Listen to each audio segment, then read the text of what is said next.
कि एक गुरुजी थे। पहले गुरु लोग चेलों को ज़्यादा रखते नहीं थे, कुछ दिन रखा सिखाए फिर भगा देते थे, जाओ भागो, धक्के खाओ, कुछ कष्ट सहो, तब साधु बनोगे, जाओ घूमो फिरो, कुछ ज्ञान प्राप्त करो। तो गुरु महाराज ने चेला को भगा दिया, बोले जाओ, कुछ दिन सेवा में रखा, बोले जाओ घूमो फिरो, 4 कुंड घूमो, और नियम बता दे ऐसे ऐसे रहना है, ये रहनी है तुम्हारी, इस तरह से रहना है, इस सावधानी से रहना, घूमो, कष्ट सहो। तो कहते चेला 12 साल घूम के आया, 12 साल लगे उसको, सब जगह, एक रात से ज़्यादा कहीं रुकता नहीं था, पूरा देश घूमा 12 साल में, 4 धाम सब पे, पूरी पूर्व पश्चिम उत्तर सब पैदल पैदल घूमा, खूब भजन किया, गुरुजी ने जैसे बताया था वैसे।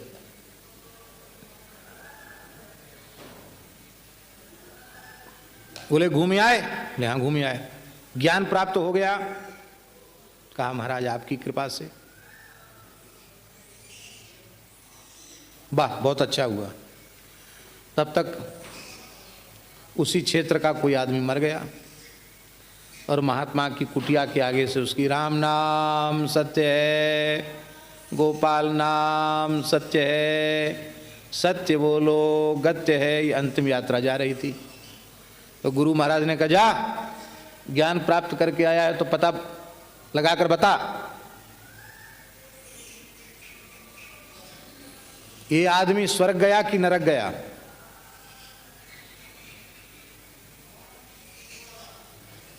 और चेला गुरुजी ने डांट के भगाया तो गया तो सही, लेकिन वो ये कैसे पता चला कि जिसका मुर्दा जा रहा है वो स्वर्ग गया कि नरक गया?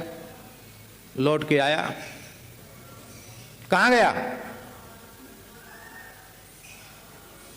बोले गुरुजी सब जगह घूमे फिरे, भजन भी खूब किया, पैसा नहीं छुआ, वाहन में नहीं चढ़े, किसी से कुछ मांगा भी नहीं, खूब राम राम किया, सब किया, पर ये ज्ञान तो महाराज नहीं मिला। तब क्या खाक ज्ञान सीख के आया? इतना भी तुझे पता नहीं है?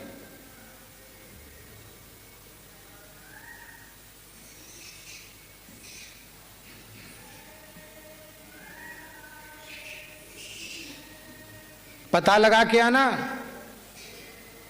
नहीं तो मुंह नहीं दिखाना अपना।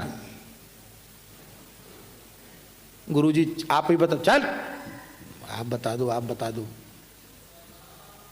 धूना का जलता हुआ लकड़ उठाया, ओ महाराज त्यागी तप, महाराज जी की सुनाई कथा है, वो त्यागी तपस्वी महात्मा धूना का मारा वारा ने डराया केवल, वो जलता हुआ लकड़ उठाया, चेला भागा, बोले कहीं कृपा ना हो जाए। तभी मुंह दिखाना है, पता के लगा के आओ कि नर स्वर्ग गया कि नरक गया। बोले भाई गुरुजी तो साक्षात नरसिंह भगवान, अब क्या करें, चलो। अब वो चेला घूमने लग गया, घूमते घूमते घूमते घूमते सबसे पूछे महाराज आपको कुछ बताओ, विद्या तो बताओ, मरने वाला कहाँ जाता, स्वर्ग जाता कि नरक जाता? कलाट ये कोई बात पूछने की है? मरा हुआ कैसे बताएगा स्वर्ग गया कि नरक गया? पीछे वाले तो अनुमान लगाए वो सब झूठा है। बहुत दुखी हो गया, कई साल हो गया उसको घूमते घूमते, 4-6 बरस हो गया होगा, फिर भी किसी ने बताया नहीं कि मरने वाला कहाँ गया। तो अंत में एक दिन बहुत थका था, कुछ खाया पिया भी नहीं था, चलते चलते थक गया। नगर के बाहर एक छोटा सा सरोवर दिखाई पड़ा, एक बगीचा दिखाई पड़ा, और बगीचे में एक छोटा घर जैसा बना था। सोचा अब रात्रि यहीं काटना ही है, यहीं रह जाएं। उस बेचारे महात्मा को पता नहीं था वो बगीचा किसी वेश्या का था, और बगीचे में कभी दिन में आके बैठती थी तो उसके लिए वो तिवारा बना था, और उसी बगीचे के पीछे की ओर उसकी कोठी बनी थी। और जब वहाँ रुक गया तब पता चला कि तो वेश्या की कोठी है। अब सोचा वेश्या की हो चाहे किसी की हो, हमको क्या लेना देना, रात भी काटनी है, अंधेरा हो रखा है। एक रात काटनी है, कैसी वो रात कट जाए। तो रात भर बेचारा वहाँ राम राम करता रहा, पड़ा रहा।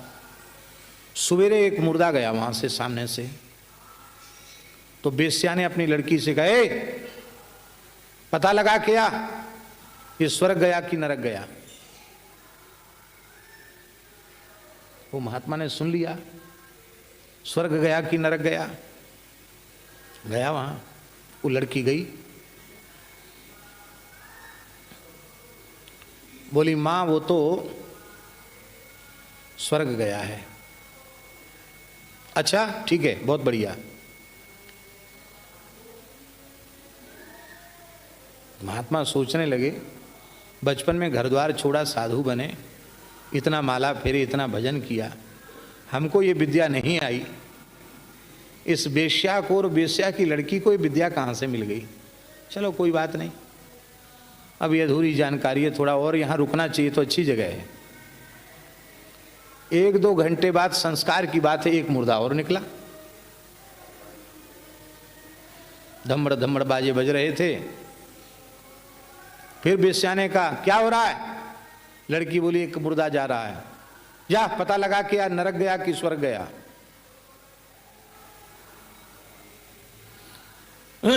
वो लौट के आई, बोली नरक गया।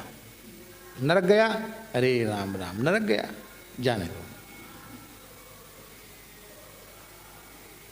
महात्मा जी ने कहा बस हमारी तो मंजिल पूरी हो गई, सच्चे गुरु मिल गए जो बतावें स्वर्ग गया कि नरक गया। तो महात्मा गए बिना किसी संकोच, महाराज जी की सुनाई हुई कथा है, बिना किसी संकोच को उस वेश्या को दंडोत प्रणाम के, लौट के माताजी प्रणाम। अरे राम राम, आप महात्मा हो के क्या कर रहे हो इतने बड़े जटाजूट? मैं तो वेश्या हूँ, प्रणाम क्यों कर रहे? बोले महाराज मेरे गुरु महाराज बड़े नाराज हैं, कहते ये ज्ञान प्राप्त करके आओ तो मुंह दिखाना, मरने वाला स्वर्ग गया कि नरक गया। आपने अपनी लड़की से पूछा, और लड़की ने कहा कि स्वर्ग गया नरक गया, तो आपने कैसे पता लगाया? आपकी लड़की ने कैसे पता लगाया? तो वेश्या हंसने लगी, बोले ये बात अब हमारी लड़की से ही पूछ लो, मैं तो सामने हुई हूँ, पर लड़की ने बताया ना कि स्वर्ग गया नरक गया, तो महाराज आप ही पूछ लो। तो उसने कहा ये बाबा जी जानना चाहते हैं कि पहले जो मुर्दा गया था वो तुमने बताया स्वर्ग गया, और 2-3 घंटे बाद जो मुर्दा गया तो कहा नरक गया, तो तुमने कैसे जाना कि पहले वाला स्वर्ग गया दूसरे वाला नरक गया? तो उस वेश्या की लड़की ने कहा सीधी सीधी बात है, पहले वाला जो जा रहा था उसके पीछे लोग रोते हुए जा रहे थे, कह रहे थे बहुत अच्छे सज्जन आदमी थे, जीवन में कभी किसी पर गुस्सा नहीं किया, कितने दयालु थे, सबके काम आने वाले थे, सदा सत्य बोलने वाले थे, और कितना उनका प्रेम था दीन दुखियों के प्रति, गरीबों के प्रति, मेरी तो ये भलाई की, मेरी तो ये भलाई की। इतने अच्छे आदमी को तो और कुछ दिन यहाँ रहना चाहिए था। कितने सज्जन थे, कितने भक्त थे, कितने दयावान थे, कितने दीन दुखियों की सेवा करने वाले थे। तो सैकड़ों लोग उनका यशगान करके रो रहे थे। तो हमने समझ लिया, लड़की बोली बेशक कि हमने समझ लिया कि जिसकी यहाँ जरूरत लोग अनुभव कर रहे हैं उसकी वहाँ भी जरूरत है। जिसकी यहाँ लोग जरूरत अनुभव कर रहे हैं ना कि और दिन कुछ दिन रह जाता, जीवित रह जाता, तो यहाँ उसकी आवश्यकता का अनुभव हो रहा है। इसका मतलब है उसकी आवश्यकता का अनुभव वहाँ भी हो रहा है, भगवान के धाम में भी, कि हमारे यहाँ करके ही रहे। और दूसरा बोले लोग जा तो रहे थे पीछे से, लेकिन कानाफूसी करके ही कह रहे थे बहुत अच्छा हुआ मर गया। अरे राम राम, साहब को परेशान करता था, नाकोदम किए था, हमारे साथ ऐसा किया, जा क्यों रहे? बोले भाई नाते रिश्तेदारी है, जाना तो पड़ेगा मुंह दिखाने के लिए। अच्छा हुआ मर गया। कंटक था पूरे नगर का, पूरे क्षेत्र का, कांटा था कांटा।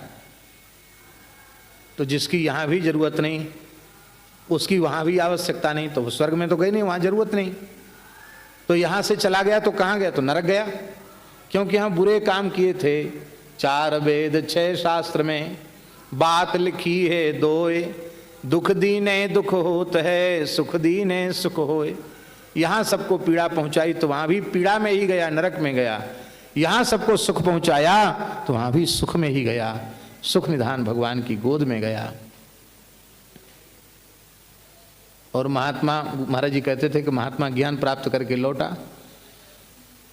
बोले समझ में आ गया? बोले हाँ समझ में आ गया। तो बताओ पहले वाला आदमी जो गया था वो कहाँ गया? बोले महाराज स्वर्ग में गया। कैसे? बोले ऐसे ऐसे। ठीक ज्ञान प्राप्त किया।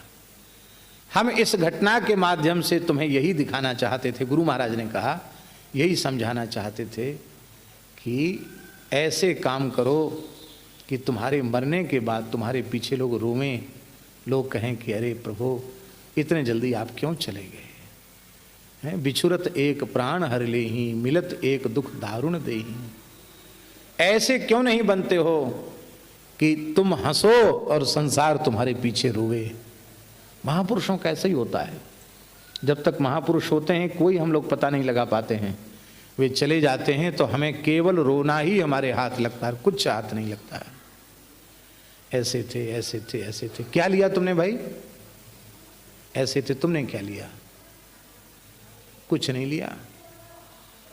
हलवा, कचौड़ी, पूड़ी, लड्डू, जय जय कार, वाह वाह, कपड़ा लत्ता, और क्या लिया?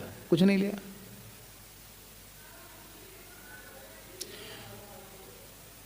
पैदा होने में हम परतंत्र थे, लेकिन मरने में हम परतंत्र नहीं हैं। हम अपना परम कल्याण का साधन कर सकते हैं, ये स्वतंत्रता भगवान ने हमको दी है। मलमूत्र त्याग के लिए भी व्यक्ति विचार करता है कि कहां मलमूत्र का त्याग किया जाए कि नहीं किया जाए। गंदी जगह पर मलमूत्र का त्याग भी नहीं करता व्यक्ति, तो देह त्याग जैसी तैसी जगह क्यों करो। श्रीधाम वृंदावन में शरीर छूटे, श्री अयोध्या जी में शरीर छूटे, श्री चित्रकूट में शरीर छूटे, अथवा मुक्ति क्षेत्र काशी में शरीर छूटे, श्री गंगा यमुना के तट पर शरीर छूटे, संतों के बीच में शरीर छूटे। मरना जहाँ विदेश, मरनो भलो विदेश में जहाँ न अपनों कोए। अभी हम एक गांव गए थे, उस गांव में एक महापुरुष मिले। उन महापुरुष ने यही बात कही, मैं तो चाहता हूं कि मैं अपने परिवार के बीच में न मरूं, मैं संतों के बीच में अपने प्राण त्यागूं।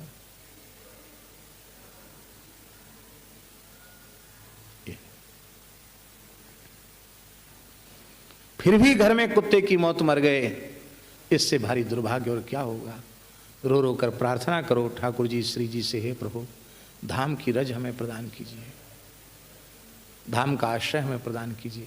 अथवा ऐसा भजन साधन करो कि तुम्हारा घर ही अयोध्या बन जाए, तुम्हारा घर ही वृंदावन बन जाए।